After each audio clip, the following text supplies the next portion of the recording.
Halo, assalamualaikum. Ketemu lagi dengan saya Doni Adika.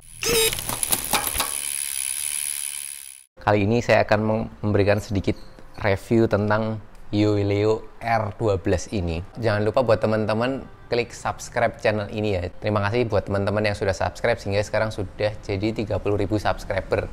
Semoga channel ini bisa tambah berkembang dan bisa membantu teman-teman dalam pemilihan sepeda, review, track, terus bikin vlog-vlog yang menarik lagi. Terima kasih.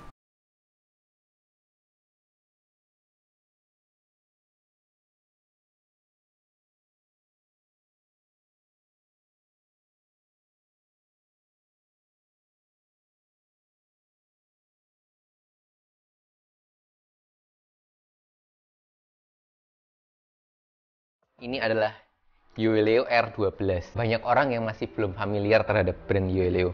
Saya sendiri awalnya masih browsing-browsing, ternyata emang brand Yoeleo ini sangat terkenal di Eropa dan Amerika, terutama terkenal wheelsetnya. Wheelsetnya itu terkenal bagus. Akhirnya mereka merilis satu frame, ya ini Yoeleo R12. Ini bisa dikatakan framenya aero. Kalau misalkan di persentase mungkin ini 70-30 gitu kali ya. 70%-nya buat datar dan 30%-nya buat nanjak. Cuman saya pakai ini sudah sampai Bromo Wonokitri. Sepeda ini bisa buat nanjak, cuman emang tidak seenak frame-frame climbing. Jadi karena emang ada frame-frame khusus climbing. Sepeda ini buat datarnya itu enak. Jadi saya sudah mencoba di mana-mana.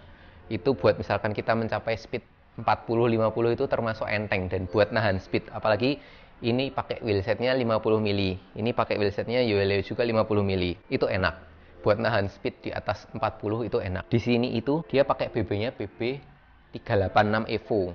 Jadi memang BB-nya lebar dan besar. Jadi ini sebenarnya bisa pakai BB sampai BB 30. Jadi dari BB 386 Evo ini kan apa ya? Itu yang buat itu FSA dan dia patennya itu bebas, tiap orang bisa pakai. Nah, ini Yoeleo pakai BB 386 Evo. Jadi ini sekarang saya pakai Shimano sih. Ini kan spindle-nya 24. Cuman kalau misalkan mau pakai yang BB 30 itu bisa, tinggal diganti BB-nya. Frame ini bisa didapatkan dengan harga kurs sekarang itu sekitar 19-an. Nanti itu dapat frame Yoeleo R12 dan dapat handlebar-nya. Dan yang menarik adalah handlebarnya kita bisa milih panjangnya dan lebarnya karena ini handlebarnya integrated. Sepeda ini handlebarnya adalah handlebarnya itu stiff banget. Saya nyobain dan beberapa teman yang nyobain, jadi emang dia bagian di sininya itu stiff banget. Kalau dia buat sprint itu dia nggak ngeflag gitu. Emang kaku banget gitu. Kalau overall ini menurut saya sih bisa dikatakan itu kayak sepeda, ya bukan masa depan juga sih, sepeda yang akan trennya rame di tahun 2020 dan selanjutnya, yaitu dia sudah disc brake dan kabelnya semuanya sudah di dalam. Clean look, di sini tuh nggak kelihatan kabel. Nah, akan lebih istimewa kalau teman-teman mungkin rakit pakai Shimano Di2, jadinya itu akan lebih enak. Ini saya masih pakai R8000 manual, Ultegra manual. Ini wheelsetnya pakai Yoeleo 50 mili Pro, pakai wheelsetnya DT Swiss 240.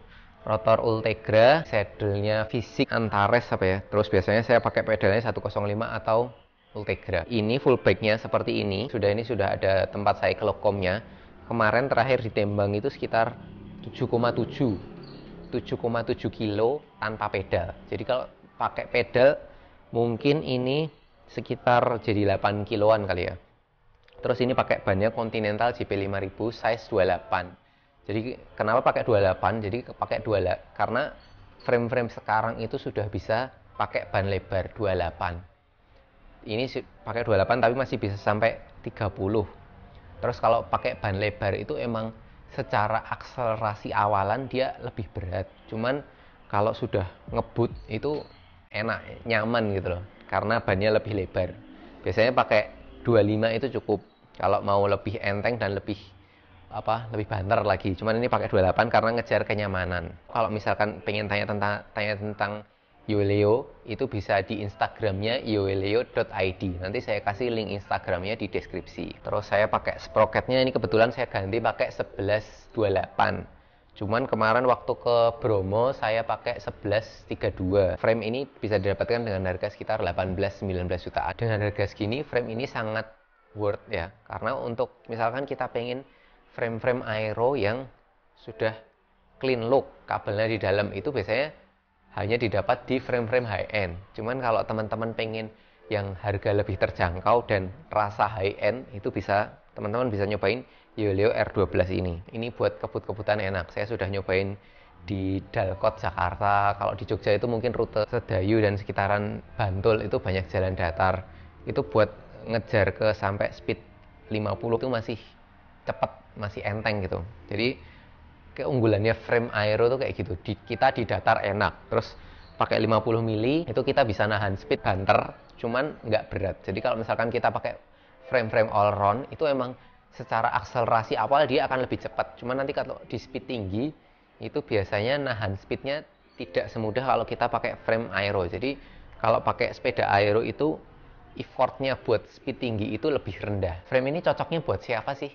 Nah, frame ini cocok buat teman-teman yang misalkan pengen sepeda kekinian, bagus, sudah clean look. Frame ini juga cocoknya buat teman-teman yang di daerah sekitarnya banyak goesnya datar-datar. Datar-datar tuh misalkan 70% datar, 30%-nya nanjak. Nah, dibuat nanjak itu masih bisa, cuman di gradien-gradien yang nggak terlalu tinggi. Kalau misalkan yang sampai step banget, apa ya, kalau saya istilahnya dengkek, nah itu kerasa bisa, cuman kerasa beratnya akan kalah sama ke frame-frame climbing.